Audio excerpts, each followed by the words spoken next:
Բարև ձեզ, խոսում է համայնք հաղորդաշարի հերթական թողարկումն է։ Ազգային ժողովի ընտրություններին մնացել են հաշված օրեր։ Լոռի հեռուստաընկերության նկարահանող խումբը եղել է Լոռու մարզի տարբեր համայնքներում, զրուցել տարբեր ոլորտների եւ մասնագիտությունների տերանձանց հետ, լսել նրանց կարծիքները, առաջարկությունները եւ հարցերը ուղղված ապագա խորհրդարանին։ Եվ հենց այդ հարցերն ու առաջարկները հնչեցնելու համար այսօր մեր տաղավարում հյուրընկալել ենք Լուսավոր Հայաստան կուսակցության ներկայացուցիչ Կորյուն Շեկոյանին։ Բարև ձեզ։ Բարև։ Շնորհակալություն հրավերն ընդունելու համար։ Եվ այսպիսի մի հարց. ո՞րն է ձեր կուսակցության հիմնական ուղերձը այս ընտրություններին։ Մեր հիմնական ուղերձը ես կձևակերպեի այսպես. Անպայման գնացեք ընտրության, կատարեք ձեր ընտրությունը եւ աջակցեք հետեւյալ գաղափարին։ Մեզ պետք է այնպիսի իշխանություն, որը լինի հանրությանը ծառայող իշխանություն։ Որոնք են այն առաջնահերթությունները, որոնք ծրագրով դուք նախատեսել եք, որ իշխանության գալու պարագայում պետք է կյանքի կոչեք։ Մենք չունենք մեծ տնտեսական, այսպես ասած, ծրագրային առաջարկ, ինչպես մեր ընտրությունների մասնակցող կուսակցությունները, բայց ունենք հիմնական 3 կետերը, որոնք մենք իշխանության անցնելու դեպքում կիրականացնենք։ Առաջինը կուսակցությունը նախատեսում է խորհրդարան անցնելու դեպքում իջեցնել բանկային տոկոսադրությունները, սահմանել մաքսիմալ բանկային տոկոսադրույթ շեմը մաքսիմալ, որպեսզի հարկային բեռը, տոկոսային բեռը բանկերից երկրած հարկերի թեթևանա։ Երկրորդը նախատեսում ենք իրականացնել ԴՀԿ համակարգի ռեֆորմ եւ երրորդը նախատեսում ենք իրականացնել բանակի ռեֆորմ։ Կան որոշակի վերլուծություններ, որոնց հիման վրա ծրագիրը գրվել է, այսպես ասեմ։ Այո, իհարկե, կուսակցության կենտրոնական մարմինը շփվել է տարբեր մասնագետների հետ, տնտեսագետների հետ հիմնականում, եւ մենք կարծում ենք, որ հիմնականում կարող ենք այդ ուղղությամբ, այդ 3 կետերով փոփոխություններ մտցնել։ Ինչպես է գնահատում այսօր երկրի սոցիալ-տնտեսական վիճակը եւ ինչպես պետք է հաղթահարել դա գլոբալ հարց է, տարողունակ, բայց որոշակի կերպով կարող ենք ուղենշել ուղղությունները։ Վիճակի գնահատականը, սկսենք գնահատականից։ Սոցիալ-տնտեսական վիճակը երևի թե կարելի է համարել աշխուժ, որտեղ սպասվում է բավական հետաքրքիր ներդրումներ, արդեն արվում են օրինակ տեխնոլոգիաների ոլորտում, ունենք նաև խնդիրներ, օրինակ քաղաքական արտաքին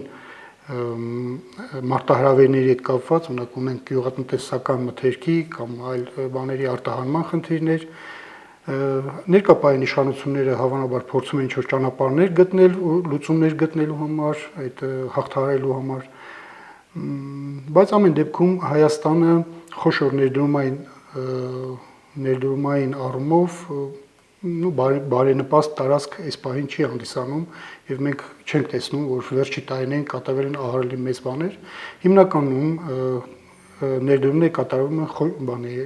տեխնոլոգիաների ուղղությամբ։ Հիմնականում, տեսեք, մարզերում հատկապես երբ զրուցում ենք երիտասարդների հետ, տարբեր ոլորտների ներկայացուցիչների հետ, մեծ խնդիր է այսօր գաղտնիք չէ աշխատատեղերի խնդիրը։ Աշխատատեղեր ստեղծելու հետ կապված ինչպիսի առաջարկներով հանդես կգաք, եթե ձեր ծրագրում կան նման դրույթներ, եւ եթե չկան, առհասարակ ձեր կարծիքը ինչպիսին է, նաեւ տնտեսական զարգացման ուղղությամբ մի փոքր խոսենք։ Աշխատատեղերի պահով կասեմ հետեւյալը, մեզ գոնե անհրաժեշտ է գործարար մթնոլորտի բարելավում, որպեսզի ներդրողները, մասնավոր ներդրողները համարում են, որ աշխատատեղ հիմնականում կարող են ստեղծել մասնավոր ներդրումների հաշվին, որպեսզի գրավիչ լինի օրինակ Լոռու մարզը ներդրումների համար եւ նոր աշխատատեղ ստեղծելու համար։ Մարզային կտրվածքով մենք ճիշտ ասած շատ մեծ հնարավորություններ այս պահին չունենք։ Հավանաբար մեր հիմնական ոլորտը մարզի, որը ներկայացնում է գյուղատնտեսությունն է, որտեղ ներգրաված է ազգաբնակության մի մեծ տոկոս, ունենք արդյունաբերական որոշակի ռեսուրսներ, բայց որպեսզի նոր հիմքեր ստեղծվի, դա համար պետք է ընդհանուր մեծ գլոբալ ներդրում, որը չգիտեմ, այս պահին երևի այդքան բան չեմ համարում, ռեալ չեմ համարում։ Այ տեսեք, շատ մեծ եւ կարեւոր նշանակություն ունի քաղաքականության ապակենտրոնացումը դեպի մարզեր, այսինքն այսօր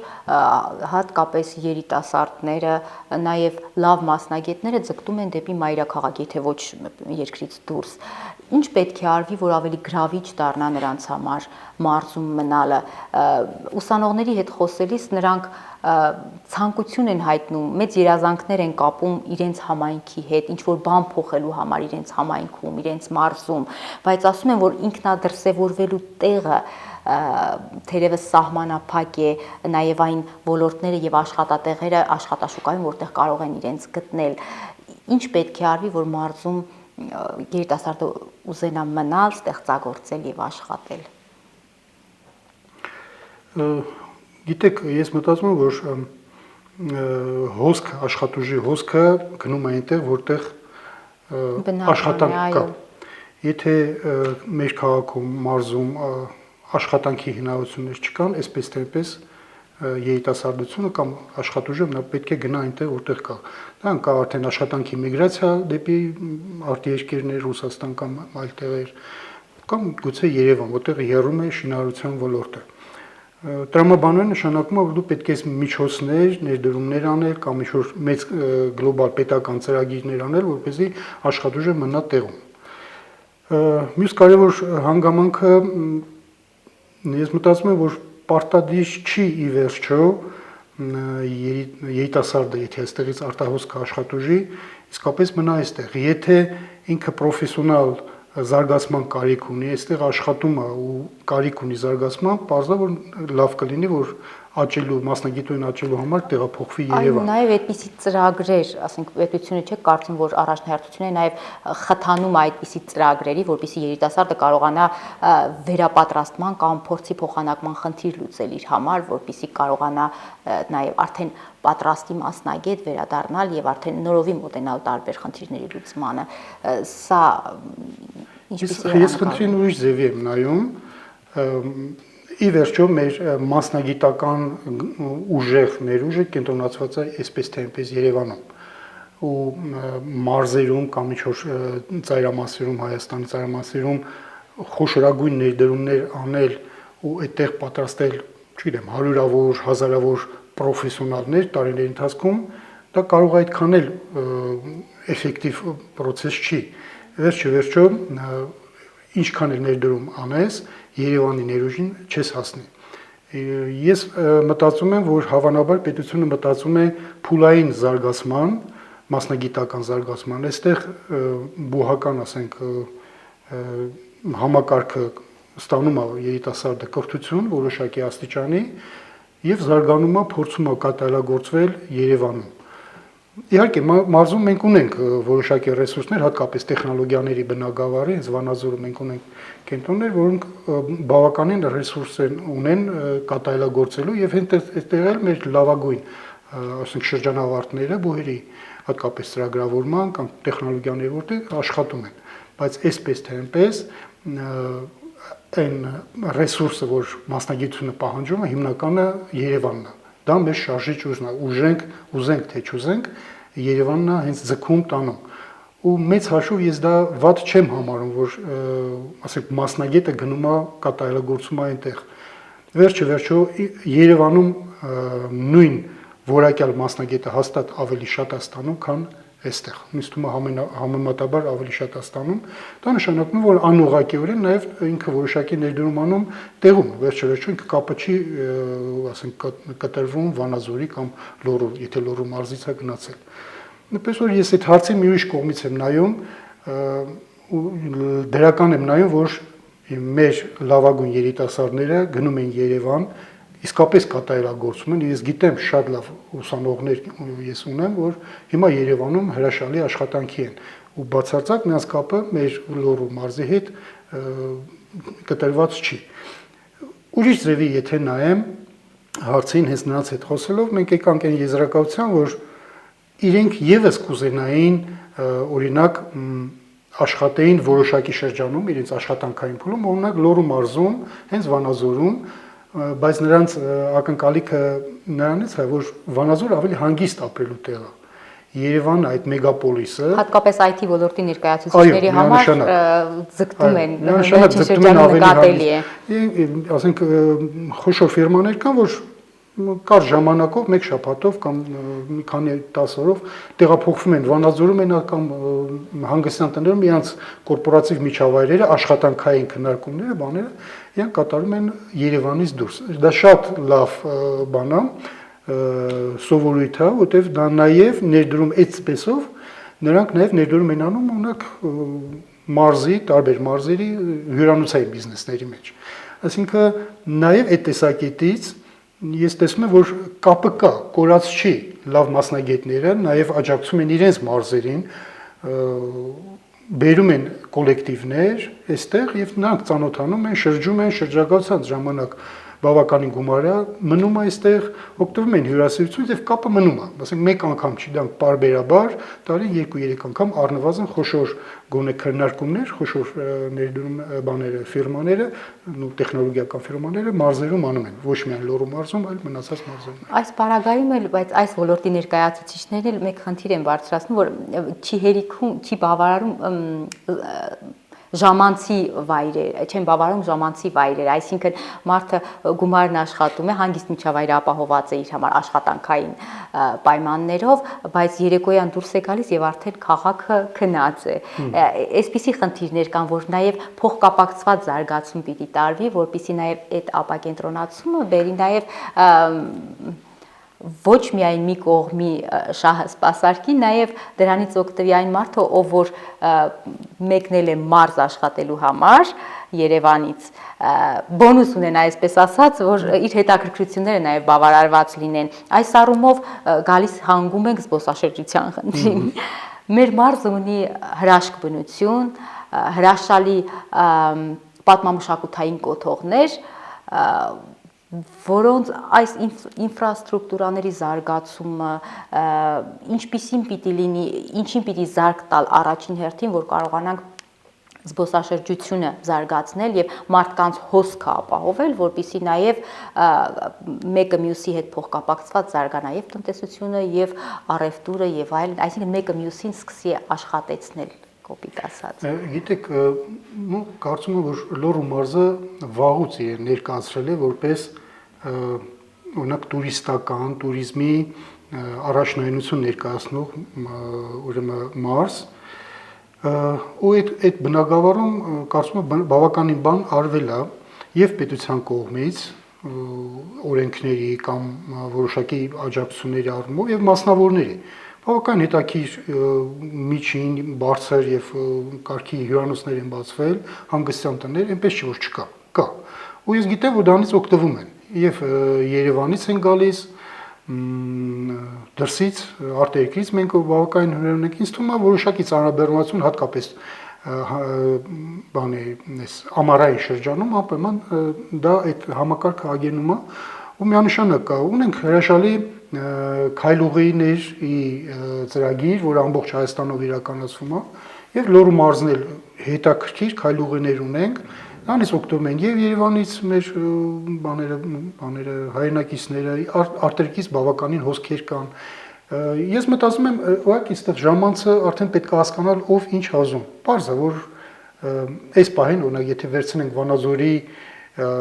պահը, պարզ է, որ մենք չունենք հավանաբար այդպես մեծ ժամանցային վայրեր, հատկապես մեծահասակների համար,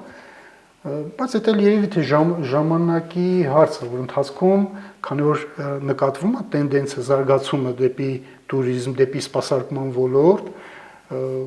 հաստատ դա էլ երևի թե ներդրումներ կանեն։ Հատկապես խոշոր համայնքներում, ասենք եթե մարզ կենտրոնում գոնե պիտի սպասարկման ոլորտը այնպիսի մակարդակի վրա լինի, որ զբոսաշրջիկը այստեղ հանգստանա, հանգրվանը այստեղ գտնի եւ արդեն զբոսաշրջային երթուղիներով մարզի տարբեր բնակավայրեր այցելություն կազմակերպի։ Այս առումով խնդիր ունենք լուծելու կարծում եմ։ Այո, կա, իհարկե։ Մի ընկեր ունեմ, ինքը հյուրեր է ընդունում Երևանից, փաստորեն ուղարկում են այստեղ, ինքը աշխատում է որպես ուղեկցող, գիդ եւ տանում է նախապես ծրագրեր է առաջարկում եւ այդ խնդիրը կա, այդ հյուրը փաստորեն պետք է վճարի Երևանից, որպեսզի հասնի Վանաձորում արդեն պետք է հանդիպեն, հյուրին պետք է ընդունեն, այդ մեխանիզմը դեռ հստակ մշակված չի, որպեսզի Նաև զբոսաշրջային վայրերի քարտեզագրման մենք խնդիր ունենք, հրաշալի վայրեր ունենք, որոնց մասին տեղյակ չի զբոսաշրջիկը, անգամ տեղի բնակիչը, 1, 2, 3 շատ հայտնի կոթողների տեղերը գիտեն, մյուսները ոչ, երթուղիները գուցե տան անցնեն այս պատմամշակութային կոթողի մոտով, բայց չիմանան, որ այստեղ կա բանը ես մի քանի տարի առաջ ուրեմն որոշեցինք քայլարշավ կազմակերպենք եւ Հորոմայրից քայլելով գնացինք դեպի Քոբայր ես չէի գնացել այդ ուղով ու առաջ անգամ էր դա եւ այդ ճանապարհին փաստորեն կար մի փոքր բացատ որտեղ կային խաչքարեր որտեղ ես տեսա փաստորեն թևավոր խաչքար դա փաստորեն Լոռու մարզի 2 թե 3 թևավոր խաչքարներից մեկն է այդ 3 խաչքար կա թևավոր մյուսը գտնվում է Շամուտ գյուղի մոտ երրորդը ասցին որ էլի կա բայց չգիտեմ դա որտեղ է նաև Դսեղի ձորն է շատ հարուստ նման կոթողներ ամեն դեպքում իսկապես մենք ունենք շատ լավ վայրեր որը ինչ որ ձևով պետքա գեղեցիկ հասկանալի տեսանելի ձևով ներկայացվի հանրությանը իհարկե պետքա մշակվի այդ քայլուղիները անցյալ տարի մեր Լոռու մարզում կազմակերպվեց քայլարշավների փառատոն Սոչուտ ճամբարում դա Ֆրանսիայի տուրիզմի կազմակերպության մի կազմակերպության հետ էր կազմակերպված եւ այդտեղ մասնակիցներին ներկայացվեց բազմաթիվ քայլուղիներ Սոչուտից դեպի Հնեվանք ուշում այդտեղ բավական հետաքրքիր ինչ որ պրոյեկտներ առաջարկվեց հիմա այդ ուղղակի դա այդ քայլուղիները պետքա տուրիստական կազմակերպությունները օգտագործեն իրենց գովազդի մեջ հասարակության ներկայացնեն որ ունենք այս կարգի հետաքրքիր ճամփորդություններ հեծանվային ուղիների խնդիր ունենք սա էլ է հատկապես այն վայրերում որտեղ բնությունը շքեղ է եւ նաեւ նայելու բան կա շատ կարեւոր է նաեւ հեծանվային ուղիները եւ որպեսզի դրանք անցնեն այն վայրերով որոնք որ իսկապես դիտարժան են Մի քիչ կասկածում եմ որ հեծանիվով կարող են գնալ ուտեւ վտանգավոր է մեր ճանապարհները ուղղակի հեծանիվ քշել, բայց ճիշտ եք ասում։ Գոնե թե քաղաքի տարածքում։ Դա առավել էս վտանգավոր է։ Ինչ եք առաջարկում, ինչ ծրագրեր եք առաջարկում կրթության ոլորտում, ինչ խնդիրներ եք տեսնում, որոնք լուծման կարիք ունեն։ Քանի որ մեր դարը փոխվում է շատ արագ տեմպերով եւ մենք շատ արագ տեմպերով մտնում ենք տեխնոլոգիաների դար, մեզ կարիք կա ուղղակի կրթական մեր համակարգը ադապտացնել հավանաբար այս դարի պահանջներին, ամենաառաջի պահանջը դարը որ դնում է կրթության ոլորտում դա արագ սովորելն է, շատ արագ դու գտնես գիտելիքը, որը քեզ անհրաժեշտ է մասնագիտությունը առաջ տանելու կամ դրա մեջ վարպետանալու համար։ Ճիշտն ասած հիմնականում դե բոլորին էլ հայտնի է արհեստական բանականության դար ենք մտնում եւ միանշանակ պետք է իսկապես սովորեցնել օգտագործել ի օգուտ գիտելիք ստանալու կամ գիտելիքը զարգացնելու առումով։ Առաջինը դա էր, երկրորդը հավանաբար կրթական ծրագրերը պետք է իմ կարծիքով պետք է ադապտացվեն դառնան ավելի հակիրճ, ավելի ընկալելի, որպեսզի շատ արագ դա մարսվի եւ ամիջապես գնա դեպի պրակտիկ կիրառության։ Եվ հիմնականում այս երկու բաները դա մոտարապես այս գաղափարը մեր մոտ երևում է օրինակ կարճ վիդեոների տեսքով։ Ընդամենը 5-10 րոպեով դու փորձում ես օրինակ թեկուզ բարդ ծրագրային նյութերը, ասենք օրինակ տեզերքի մասին նյութը 10-15 րոպեում դու բացատրում ես։ Այդտեղ Բայց բազային գիտելիք ձեռք բերելու համար սա արդյոք խնդիր չի, մակերեսայնություն չի ապահովում։ Թվային դարի նաև բացասական կողմերից մակերեսայնությունն է։ Արագ ընկալող եւ շուտ մոռացվող կարճ հիշողության պահոցում։ Հիմա տեսեք, մակերեսային չի, եթե դու դա չես համարում, եթե դու նպատակը չես դրել դառնալ, չգիտեմ, ասենք տեզերքի աստղագիտության մասնագետ, չէ։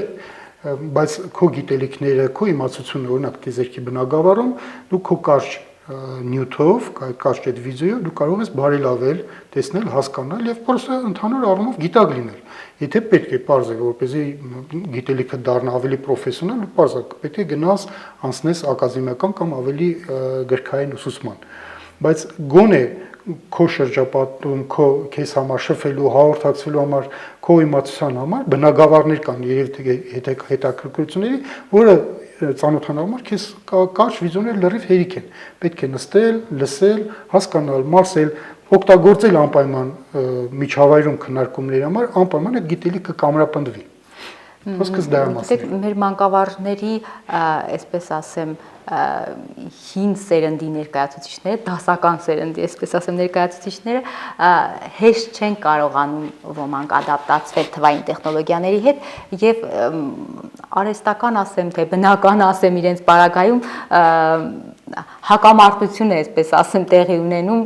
իրենց եւ տեխնոլոգիաների միջև։ Հասկանում եմ, որ պետք է դարաշրջանն այնպեսին է, որ իմաստ չունի հակամարտել, այլ պիտի ընդունես, ադապտացնես եւ օգտագործես որպես գործիք։ Այս առումով մենք խնդիր ունենք որոշակի առումով, նոր սերունդը հասկանալի է, արդեն կարող է ադապտացնել, բայց ունենք մանկավարժների հրաշալի սերունդ, ովքեր հրաշալի գիտելիք ունեն, բայց տեխնոլոգիաների հետ կռիվ են տալիս, այս խնդիրը կա։ Բայց նաև թվային տեխնոլոգիաների մեկ այլ դրականի հետ մեկտեղ բացասական կողմի մասին եմ ուզում խոսել, որ աշակերտը այսօր դպրոցում առանց այն էլ այս բազմաթիվ ինֆորմացիոն գայթակղությունների մեջ չի կարողանում կենտրոնանալ դասի վրա եւ աշխարհում շատ պետություններ գնալով այս համակարգին հիմա որոշ եվրոպական պետություններ օրինակ Ֆրանսիան է փորձում արդեն արգելել դպրոցներում գadgetների օգտագործումը նաեւ Թրամփը կարծեմ վերջերս այդ մասին հայտարարեց, որ ամերիկյան դպրոցներում եւս քիչ-քիչ որոշել են սահմանափակել։ Այս խնդիրը ինչպես է տեսնում մեր հանրակրթության միջավայրում։ Նախ քո ասած մտքից ես լրիվ համաձայն եմ, անձամբ ես ոչ մի տեխնոլոգիական բան չէի փոխի ուսուցչի խոսքի հետ։ Դա միանշանակ շփում է մարդու հետ, մարդու գիտելիքի հետ, մարդու էության հետ, դա գտած բան է։ Դա պետք է ուղղակի պահպանել, որտեղ ուսուցիչը հենց այն ուղղորդողն է, որ սեր է մտցնում գիտելիքի հանդեպ, եթե աշակերտը ուսանողը սիրում է իր դասախոսին ուսուցչին, միանշանակ ինքը կգնա, առաջ կգնա եւ վերջ-վերջո հենց ուսուցիչը եւ ուսուցչական դպրոցի կամ ակադեմիական միջավայրն է աշակերտին կամ ուսանողին դարձնում մարդ, հասարակության անդամ։ Պարզ այս թվային բաները մեզ մարդեղենություն չեն տալիս, նա ուղղակի մենք օգտագործում ենք։ Բայց վախենալ թվային միջավայրում մեր երիտասարդության գտնվելուց չէ։ Ես ունեմ ուսանողներ, որոնք բոլորն էլ օգտվում են բաներից, թվային ինչ-որ ծրագրերից, օրինակ օգտվում են սոցցանցից, մենք հաղորդակցում ենք սոցցանցային խումբ ունենք, որտեղ մենք քննարկում ենք մեր դասերը, առաջիկայի պրակտիկայի դասեր, ասենք ինչ-որ հարցեր եմ ես գրում, խնդիրն եմ տալիս, դրա համար ես չեմ հավաքում, մենք տնտեսում ենք ժամանակը, խնդիրը տալիս եմ, հանձնարարություն նրանք կատարում են, գալիս ենք քննարկում ենք, ասենք օգտագործում ենք մենք այդ հնարավորությունները, ասել թե դա միանգամից մերժել էս բանը թվային գործիքները, չէ, կարծում եմ, որ բայց իհարկե պետք է որոշակի սահմանափակում, անշուշտ օրինակ պետք է հեռախոսները հանել դպրոցներից եւ երևի թե պիտի արգելվի, որտեղ դա կարելի իսկապես շեղի բանից, բայց դա արդեն լուրջ որոշում է, չգիտեմ հասարակությունը ոնց կընդունի այդ, եթե դրվի արգելք, որպեսզի աշակերտը հեռախոս չունենա մոտ։ Ես համաձայն եմ, որ գոնե օրինակ դպրոցներում հեռախոսը բացակայի աշակերտի մոտից։ Նա չունենա ուղղակի իր ֆիզիկորեն հեռախոսը իր մոտ չլինի։ Նա պարզը կենտրոնացնի դասի վրա։ Բայց ելի մնում է դաս։ Հիմա թող կարող է հեռախոսը մոտը լինի, բայց աշակերտը շատ կապված լինի դասի հետ։ Այստեղ կարևոր է ինչ որ մի փուլին, ինչ որ տարիքային փուլում երեխային կամ ուսանողին գրավես քո խոսքով, քո սիրով դեպի առարկան, քո նվիրվածությամբ, բարությամբ, ժպիտով, կատակով դու պետքա գրավես։ Եթե երեխան սիրում է ուսուցչին ու առարկան, ուզում է մոտը հեռախոս լինի չլինի, ինքը լսելու է, զբաղվելու է, կատակին պատասխանելու է, դասարան դառնելու է ուսումնական կենտրոն, ասես անշուշտությունը եռալու է։ Բայց եթե այդ չի հաղթահարվել այդ կապը, չի ստեղծվել, ուզում է հեռախոս լինի մոտը աշակերտը կամ ուզում է չէ, մեկը չեն սովորելու։ Դա էլ ես մտածում եմ, որ արդեն ուսուցչից է գալիս, շատ բաներ բարձր ուսուցչից է գալիս, որ կարողանում է այդ հաղորդակցման այդ պատնեշը հաղթահարի եւ միանգամից աշակերտներին տանի դեպի գիտության եւ գիտելիքի աշխարհ։ Սովորաբար երիտասարդները ավելի ըմբոստ են, ավելի հեղափոխական, աշխարհաքաղաքացի են տեսակով լինում, բայց մի հետաքրքիր բան ենք արձանագրել, որ երիտասարդների հետ շփումից այն հասկացանք, որ առաջին պլան է եկել նրանց կողմից ազգային մշակույթի պահպանման եւ հանրահռչակման խնդիրները, նրանք իրենց առաջարկների մեջ առաջին տեղում դնում են սա։ Շատ զարմանալի է, բայց այսօր չեմ հասկանում, գուցե օրախնդիր է, ինչն է պատճառը, բայց սա է ինչ եք պատրաստվում անել այս առումով, ինչի կարիք կա, ինչի կարիք ունի պետությունը եւ հետաքրքիր է, որ ինչու է երիտասարդների մոտ սա եկել առաջին գիծ։ Մեր ազգային մտածելակերպը, որ դու հայ ես, պետք է լինես հայեցի, դա ես շուտ եմ նկատել, դա կա, պահպանվել է, բայց հիմա միգուցե որոշակի փոփոխություն ա եղել, միգուցե ավելի տաք է հիմա, երևի թե 2020 թվականի մեր պարտությունից հետո, հավանաբար ինքնապաշտպանության բնազդն է ազգային տեսակի։ Ես դա վերագրում եմ, գիտեք, ինչ որ վերածնունդի նման մի բան, որ այդ արժեքը ազգային գաղափարի, քո հայ լինելու, հայ պետություն ունենալու արժեքը, ինձ թվում է երիտասարդների մոտ հիմա ավելի ռեալ է, ավելի իրական է դարձել։ Մինչև մեր պարտությունը մենք ավելի շատ sense գաղափարի բանի մեջ էինք, բայց երբ որ դու հիմա զգում ես պետության առաջ կարած խնդիրները, վտանգները, երբ որ դու անընդհատ լսում ես տեղեկատվական դաշտում, որ հնարավոր են այս կարգերը ինչ որ խնդիրներ ծագեն պետության առաջ, տարածաշրջանն էլ անհանգիստ է։ Այո, տարածաշրջանը անհանգիստ է, լսում եք պատերազմներ են մեր բանում սահմաններին մոտ, անընդհատ ինչ որ գլոբալ փոփոխություն է, զգում ես մեր երիտասարդության մեջ այդ փոփոխությունն եմ զգում, որ նրանց մոտ բացարձակ չի կորել ու մի բան էլ կրկնապատկվել է հայրենասիրությունը։ Իմ ուսանողները, որ հիմա պետքա գնան բանակ, հենց այդ բանով են, ոգով են բանում, որ կապ չունի ով ինչ վիճակ է, մենք պետքա գնանք ծառայենք, այ որքան էլ տարօրինակ է, այդ խուսափել բանակից այնց հասկացություն չկա։ Մարդիկ երիտասարդներ գնաց բանենան, միասին քննարկում են, հիմա մի քանիսի բանը աշակերտների ավարտել արդեն բանակում են, ծառայում են, այնպես որ ես տեսնում եմ, որ երիտասարդների մոտ այդ բանը ակտիվությունը կա, բայց երևի թե մեզ պետքա լրացուցիչ նաև պետությանն էլ է անհրաժեշտ իշխանություններին մի տեսակ վեհացնել քո պետության, քո հայ լինելու, քո մշակույթի դերը։ Կարծում եմ որոշակի բաներ արվում է, ես քիչ ուրիշ ձևի էի նայում իհարկե այդ ամեն ինչին, բայց կարծում եմ, որ իր հնարավորությունների սահմանում պետությունը դա համենայնպես իր քարոզը քո պետության, պետականության, քո մշակույթի եւ հայոց քո էության գաղափարը ստոտիկ ինչ որ ձևով տանում է։ Այլ ոլորտ տեղափոխվենք, ինչպես եք պատկերացնում առողջապահական համակարգի բարեփոխումները։ Միանշանակ դրական տեղաշարժ կա այս առումով, հատկապես ապահովագրական համակարգը, որ ներդրվել է, դա իհարկե մեր պետության վրա որոշակի ֆինանսական, կազմակերպչական մեծ ռեսուրս է ուսերին դրել, բայց կարծում եմ, որ եւ այս իշխանությունը եւ եթե ապագա իշխանությունը թե փոխվի, պիտի շարունակի սա անել, որտեվ սա առողջապահական համակարգի այս ապահովագրական համակարգի ներդրումը իհարկե շատ առումով փրկություններ մեր ազգաբնակության համար, սա միանշանակ դրական է։ Համարում եմ, որ մարզում էլ բժշկական համակարգը բավականին կատարելագործվել է, այստեղ շատ լավ կենտրոն անցյալ տարվա կտրվածքով հրաշալի բժշկական զարգացված կենտրոններ բացվել, որտեղ մենք կարող են ստուգումներ անցկացնել։ Ես մտածում եմ, որ այս պայդրությամբ գոնե Լոռու մարզը կարող է ապահովել բնակության առողջապահական խնդիրների մեծ ուսումնասիրությունը կամ բուժումները։ Բարձր Երևանը կա ու կա, բայց մարզն էլ գոնե մեծ տոկոսի առումով կարող է ապահովել։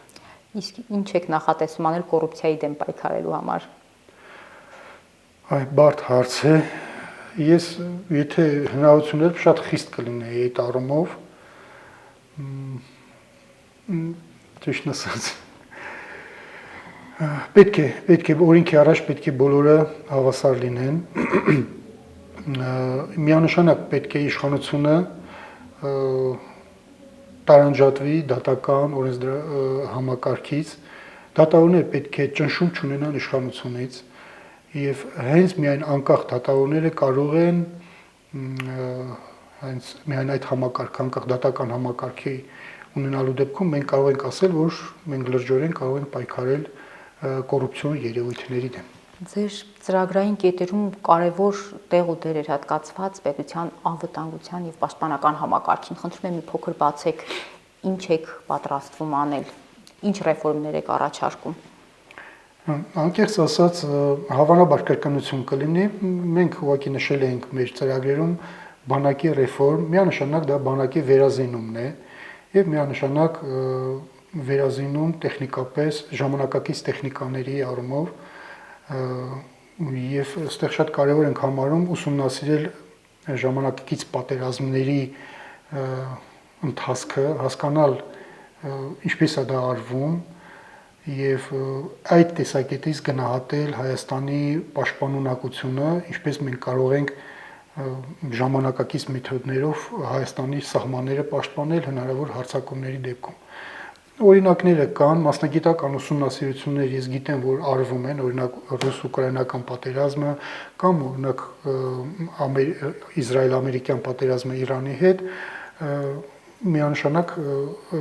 մեծ ինֆորմացիա կա եւ դրանից բավական եզրակացություններ նաեւ պետությունն արվում, մենք արդեն տեսանք մեր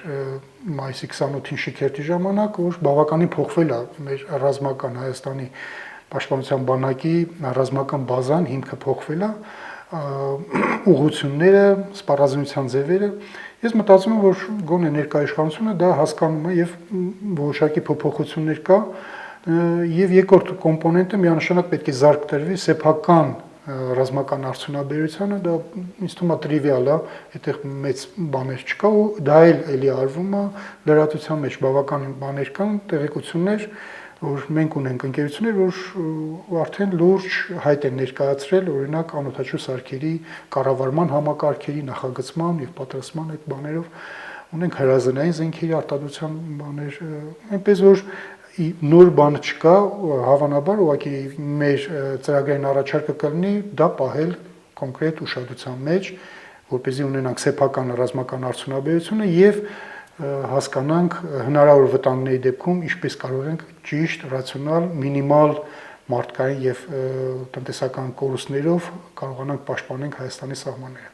Ամփոփելով ձեր ուղերձը մեր հանրությանը, մեր ընտրողին։ Գնացեք անպայման ընտրության, մասնակցեք Հայաստանի կառավարմանը ձեր մեկ ձայնով, որտեղ մեր ձայնը, ձեր ձայնը գնում է որևէ կուսակցության, որևէ խմբակցության եւ ուժ է տալիս այդ խմբակցությանը, կատարեք ձեր խղճով ընտրությունը։ Իմ ուղերձը դա էր։ Շնորհակալ եմ բովանդակալից զրույցի համար։ Բարեկամներ, իսկ ես հիշեցնեմ, որ Լոռի հեռուստաընկերության եթերում խոսում էր համայնքը հաղորդաշարի հերթական թողարկումներ։ Կհանդիպենք։